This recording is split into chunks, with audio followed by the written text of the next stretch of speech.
Wait lang, sige sir, sige. Wait lang sir. Nakita ko naman yun.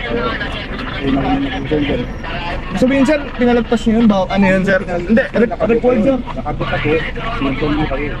Ay hindi sir, may CCTV rin ako, kagaya nung sa kanya sir, nakagreen yun. Sana po, yun yung subject ko kasi ay kanina. Eh di sir, pinabayaan nyo lang yun. Po, nakagawa na po yung kanina. Pag sinunod sa inyo. Meron naman. Hindi, papalabasin nyo yung isa, tapos papalabasin Pwede nyo. po, pwede po. Open po ang opisina ng sa mga complaint na ganyan. Okay lang sir, palagpasin nyo isa kahit ano, save lang kami. Sana po eh. Okay lang sana sir. Dalawa po. Hindi sir, hindi po magrereklamo sana kung hinuli nyo rin Hindi isa. po ikot po sa opisina na po.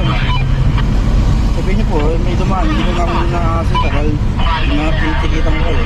Hindi sir, sinita mo na nga eh. Ayun nga, sinabi ko nga sa kanya. Oo, nabawal doon. Ibig sabihin sir, namimili po kayo sir. Hindi sir, ibig sabihin namin, hindi sir, nakita ko yung dumaan. Hindi sir, senior citizen. Hindi pwede yun sir, pwede ba sa batas yun? Nagbibigyan po ang senior citizen ko. Hindi pwede yun sir. Pinuli ako, nagmamanin. Hindi sir, hindi pwede yun. Hindi pwede. Ikot nyo lang po ako. Titingnan lang po ng pwede. Ang dami nag-u-turn dyan sir eh. Kasi po, mayroon naman kasi nakalagay sa atin. Ba't di nyo kayang sundin? Kung dahilan nyo, nagmamadali yung pakero eh.